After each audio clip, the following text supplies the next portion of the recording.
Well, the decade gone by was essentially a great decade for equities.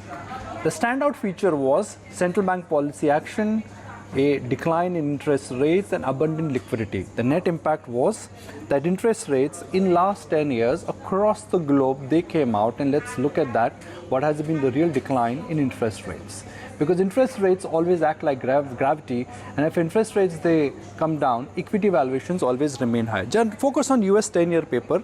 You may want to ignore 1999, but between 2009 and 2019 beginning, the interest rates in America came down by 2%. The German 10-year yields are in negative now, and India also, interest rates between 2009 and 2019, they've come down marginally. Of course, we have a much more sticky inflation. Equity markets responded to this kind of a scenario. Equity valuations went higher, growth made a comeback, and the US markets in a sense was the standout gainer, while other markets may just look dwarf in front of what S&P for the decade gone by has given, and Nasdaq was almost 3x for the decade gone by. So what is in store for this decade? How should one value equities and assets in this decade? If interest rates are low, are we in this kind of a new environment? Now, to discuss that, to understand that, to talk about valuations, because ultimately markets are all about valuations, I have with me someone who is the foremost authority of valuing companies and businesses, Professor Aswath Damodaran. Professor, Happy New Year. Thank you for joining us.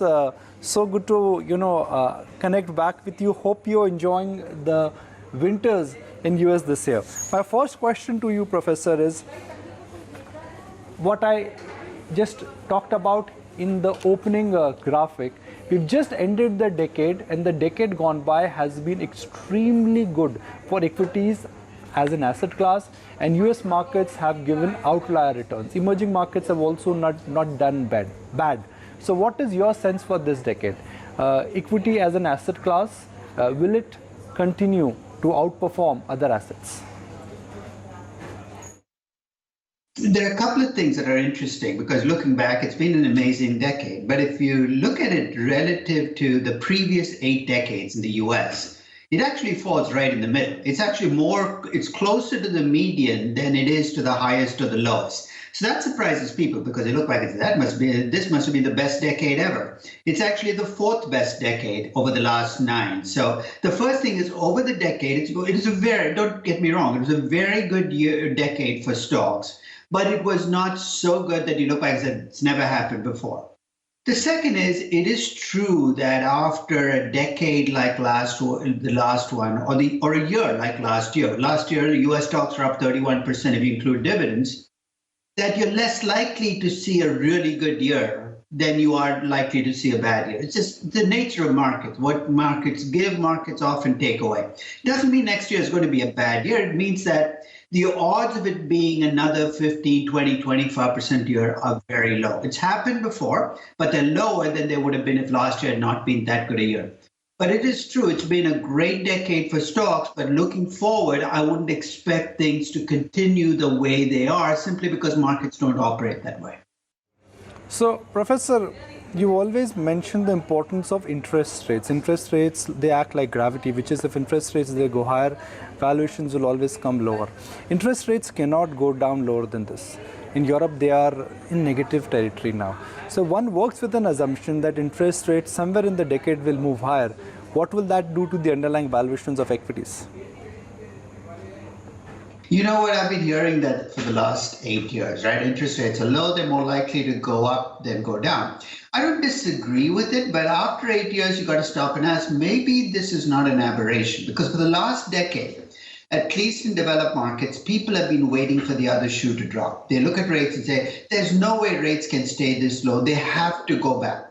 But after about 8 or 9 years of the same phenomenon playing out and blaming the central banks every time this happens, maybe it's time we stopped and asked the question, maybe this is the way it's going to be. I think we live in a world, and this will be the world that we live in for a long time, of low rates and high risk premiums. It's a different world than the world we saw before the 2008 crisis, but I think it reflects the reality of markets now. Low rates are here to stay. Having said that, rates, if they go up, Whether they affect stocks badly will depend on why they go up. And let me explain. Rates can go up because the economy is doing much more strongly than expected. That's one reason.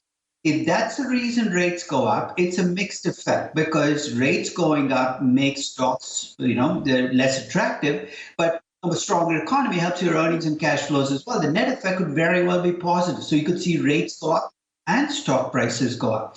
If rates go up because inflation goes up, that's a much more negative scenario. So I think when you think about rates going up, you got to stop and ask the question, why are rates going up? Because the reason might drive how you think about stocks. Now, Professor, this is the big question, which is that globally and also in India, there is a big migration towards mega caps. And the reason why, Professor, that is happening is because in US, technology companies are growing. In India, large corporates are growing. So do you think this migration towards mega cap, which started towards the middle of last decade, is here to stay for another 8-10 years? In some sectors, that's going to happen simply because of the nature of technology. Winner-take-all businesses are becoming more the rule than the exception. You look at online advertising.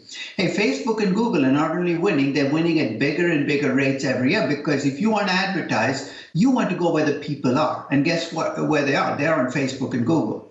So I think as long as that phenomenon kicks in a sector, you're going to see big companies get bigger.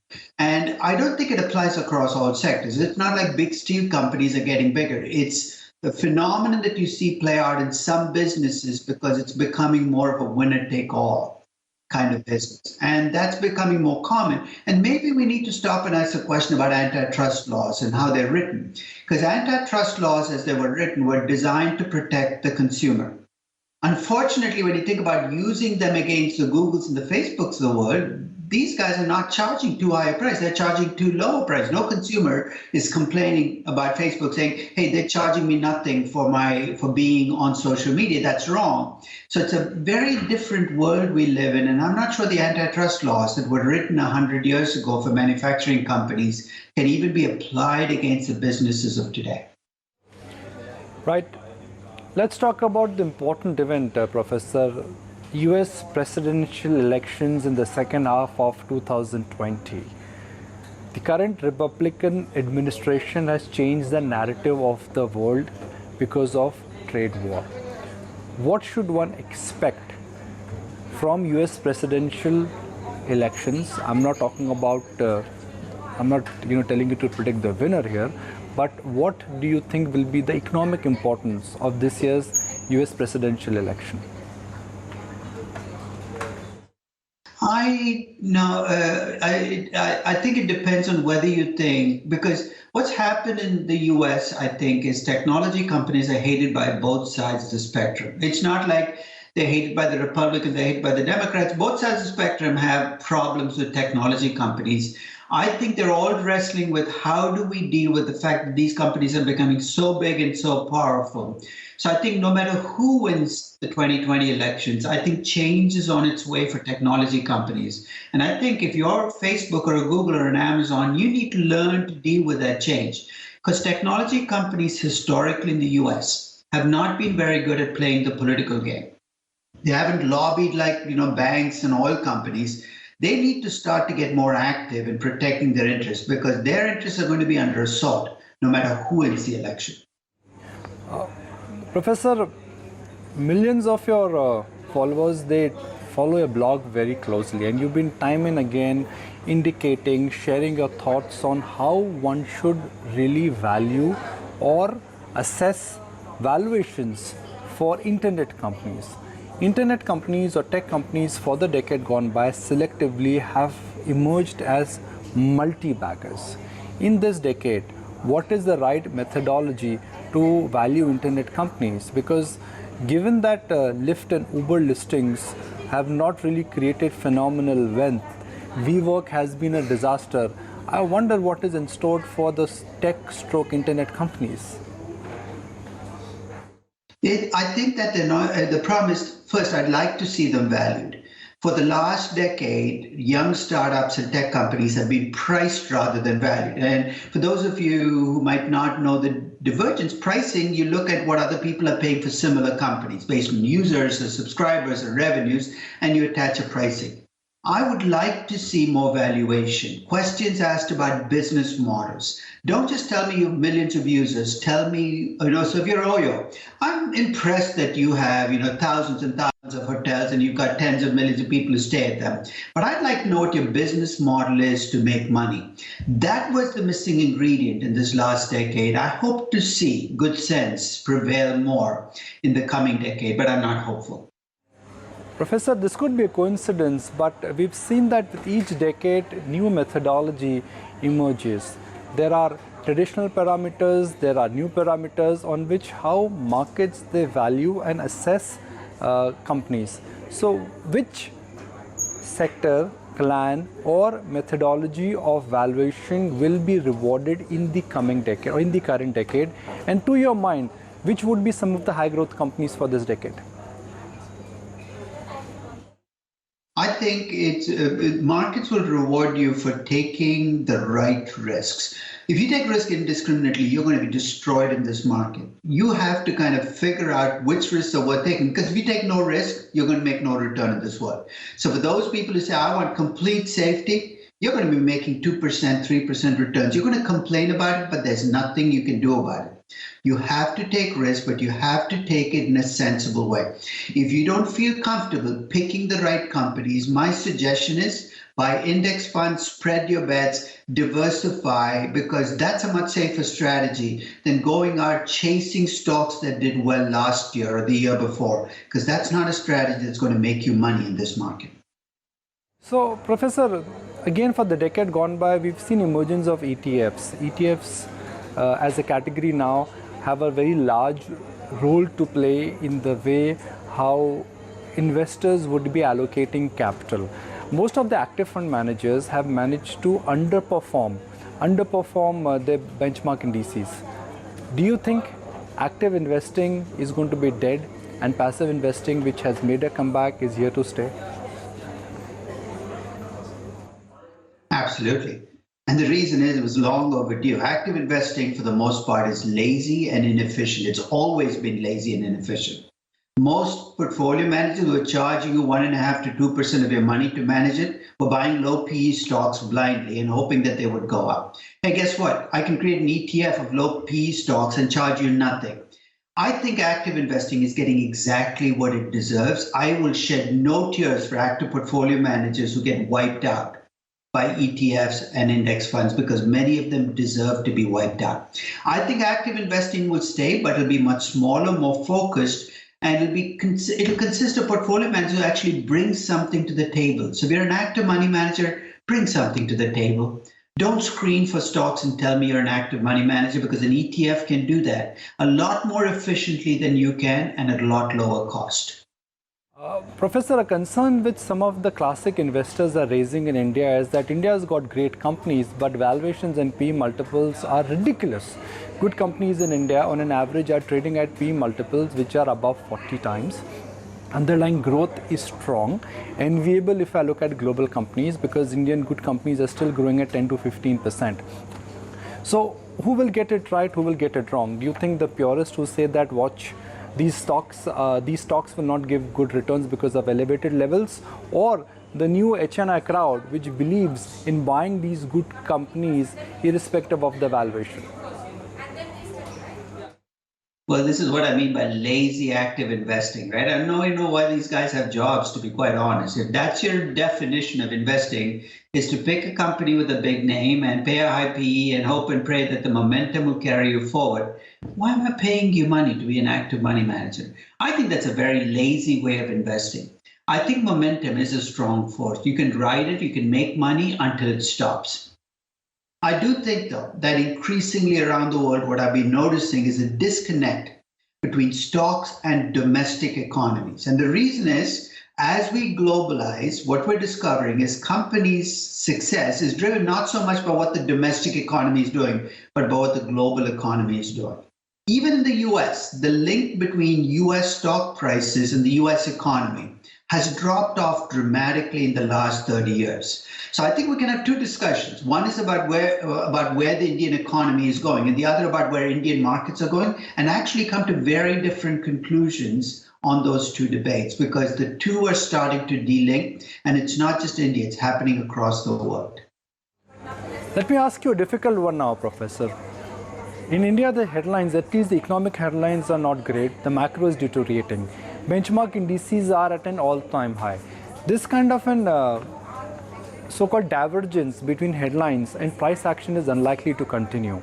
So where do you think the convergence will happen? Will the economy improve or will markets come down?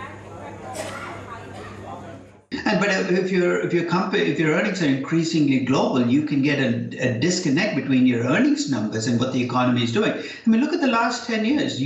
For the most of those 10 years, the U.S. economy was not growing very fast, but U.S. companies were growing earnings at double-digit levels. Why? Because we were finding growth elsewhere in the world. So I think that that's one of the factors causing a delinking. It is absolutely true that if the Indian economy stays in the doldrums for the next 5 years, then Indian companies are going to be in serious trouble. I mean, hopefully this too shall pass. So markets look long term. So often we're in the midst of an economic slowdown. Markets are seeing when the slowdown is going to end. So maybe markets are a little more optimistic about the future of the economy than economists are. And guess what? If you have to pick between what economists forecast for the economy and what markets forecast for the economy, I'll take markets every single day. Professor, some would also argue that in India, the corporate governance standards have been compromised, and corporate governance standards have been compromised by some of the holier-than-thou corporate management. So I'm not getting into specifics here, but in general, do you suddenly worry about corporate governance standards in India, which up until now were very high, and India was getting a premium because of that? You know what? Corporate governance is one of those interesting phenomena where people think that if you pass strong corporate governance laws, you get good corporate governance. I liken it to democracies. Let's say tomorrow you passed a law that said only good governments will be allowed in a democracy. Passing the law is easy. Enforcing the law is impossible because it depends on the voters you have in the democracy. If you vote for good governments, you get them. If you vote for bad governments, you get them. Same thing is true about corporate governance. If we want good corporate governance, laws are not going to get us there. You know what's going to get us there? You and I as stockholders have to stand up for our rights. You and I as stockholders have to say, look, I am not willing to be a second-class citizen in a company where I supply capital to you as an investor, and you then ask me to go away because you're going to run the company as a family group running the company. If we put our money behind our words, good corporate governance is going to be part of the process, but it's going to take a long time. India is still full of even companies that claim to be not family group companies that are run by founders and promoters who want to use markets to raise capital, but they're not interested in getting any feedback from markets about how to run their companies. That'll take a long time to change. Professor, you've gone on record and have said that Indian technology companies are like old US manufacturing companies. They are mature businesses, and I think it's visible. Big tech in India is struggling to grow even at 10%. So what does future in store for some of these companies which up until now were regarded great for their ability to generate cash? I think you're starting to see them try to recreate themselves, but it's very difficult for companies that used to make money in one way, make money in a very different way. I think that they're going to try. One or two of them might make it. I won't name names, but they're all trying to kind of restructure themselves. But this is a very different business. Even in the US, the software business is slowing down. So when you think about technology companies in the US that are succeeding, they tend to be companies, as you describe them, as user-based companies or platform companies. That's a very different mindset. And you're starting to see some young Indian startups go down that space. So who knows, 10 years from now, your big Indian tech companies might not be the Infosys or the TCSs. It might be one of these new companies that's come out of pretty much nowhere. Because remember, 10 years ago, Facebook was nowhere. Today, it's one of the largest companies in the world. So these companies can come out of nowhere. I describe young tech companies in general as living in dog years. They grow fast. they don't stay at the top very long, then they decline fast. And it's the nature of tech companies. So you never know what's on the horizon. And India is full of very bright tech people. So I wouldn't put it, I wouldn't be surprised. In fact, I would be surprised if you didn't see some new names as tech names 10 years from now that we don't even know about now. Professor, I may sound slightly repetitive with this one, but just pardon me on that.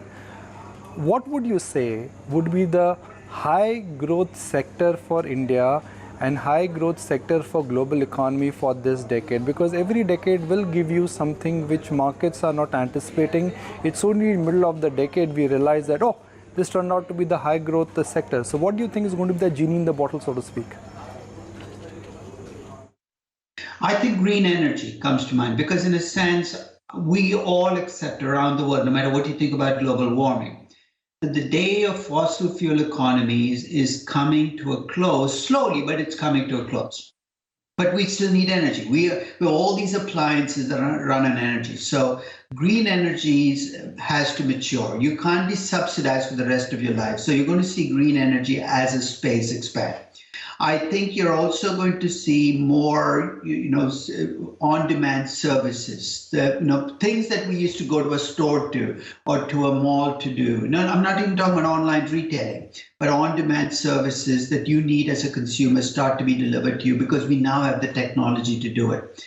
Increasingly, you're going to see things done in physical spaces move online, for better or worse. So you're going to see businesses in almost every sector kind of try to disrupt the way things are done. And I don't think these businesses are going to be the existing companies. They're going to be new companies. Electric cars as part of the green energy space, you're going to see it, I think, expand as a business, mature as a business. I don't know who the winners will be. I own stock in Tesla now. I bought it 6 months ago. I don't know whether Tesla will be one of the great winners, but this is going to be a space where you're going to see a fight play out. And if you're an Indian automobile company, you better be active in this space. You're going to be left behind very quickly because disruption is coming to the space as well. So, Professor, given your view on technology and the way how the dynamics of the world is going to move, which corporate group or which corporate groups in India could be the outsized gainers? Will it be the Tatas? Will it be the Reliance? Or you think something new, disruptive, is going to emerge from India Inc. in the 20s? You know what? It's a crapshoot. I think on any given day, you can look at the Reliances, they're going to be the winners. I think this is going to be a place where every corporate group, it's not going to be a question of skill. It's going to be a question of luck that's going to determine who the winners and losers are. I know that's not what we're supposed to do. We're supposed to have skill and savvy management. But sometimes being in the right place at the right time is vastly underestimated. So I'm going to hold my fire. I think I am happy with how the Tata Group has kind of evolved since their corporate governance struggles. The question is, can they be aggressive enough in this space? Because this is a space that requires that you do things where you don't see the results right away. Reliance with Jio has clearly made that leap into a space where I think it's not doing it because it wants to sell telecom service. It wants a platform to sell out the stuff. They've set up for that. Let's see if it actually works out. So I would keep my eyes on how much a family group is willing to experiment in these spaces and be willing to lose money. Because I think that's what's historically held them back, is that they need to make money to show that something pays off. And you have to be willing to kind of lose money for a long period. I said, you almost have to model yourself on what Amazon did, which is you enter, you're patient, you lose money, but eventually you win out. And family groups have the capital to survive these fights. So they have an advantage that they should put to good use. So, Professor, now that you mentioned that clean energy and clean energy would be the big theme for the 20s, how exactly do you think markets are likely to value and revalue some of the old economy businesses, steel, thermal coal companies? The world would still need steel, cement and thermal energy. If the world is migrating towards environmental conscious companies, I wonder what does future in store for some of these businesses? I think that steel's been in a long term. I mean, the cement. One of the things about cement is you got to be local. It's so expensive to transport it. So one of the advantages historically of being a cement company is you don't have to worry about global competition because it's not like you can bring cement across thousands of miles. But you're very dependent on the construction business locally to survive. I think the worry that if you're a cement company is that technology will come up with an alternative to traditional cement. It's not happened yet, but it'll happen. But steel has been in a long-term downturn. And I think with steel, I would point to a culprit that I point to all the time, which is China. And the reason I think of it as a culprit is for a decade, from 2001 through 2014, China skewed all of these markets, right? Because the construction, the infrastructure, the immense amounts that China was using of these resources. You can think about oil and steel and pretty much every construction material pushed up the prices of these commodities to levels way above what they used to be pre-2001. I think what's happened in the last 5 or 6 years is a return to normality, because once you took that tremendous demand from China out of the equation, it kind of pushed the demand back to what used to be more conventional demand. So some of this is markets trying to adjust to the fact that there is no China coming back. There is no additional infrastructure boost you're going to get in the next 10 years. So I think that they might be undervalued, but they might be one of those, I mean, when you invest in these stocks, you have to invest for the cash flows. You can't expect the price to kind of pop back up because there's an air of pessimism about the future. They're going to keep prices down, but you can still collect the cash flows. Well, Professor, really appreciate your time. Thank you for patiently answering all our questions. We've covered a range of topics from your view on valuations to where some of the steel, cement, and even technology companies are headed. Wish you a wonderful year ahead. And once again, a big thank you for accommodating this interview request.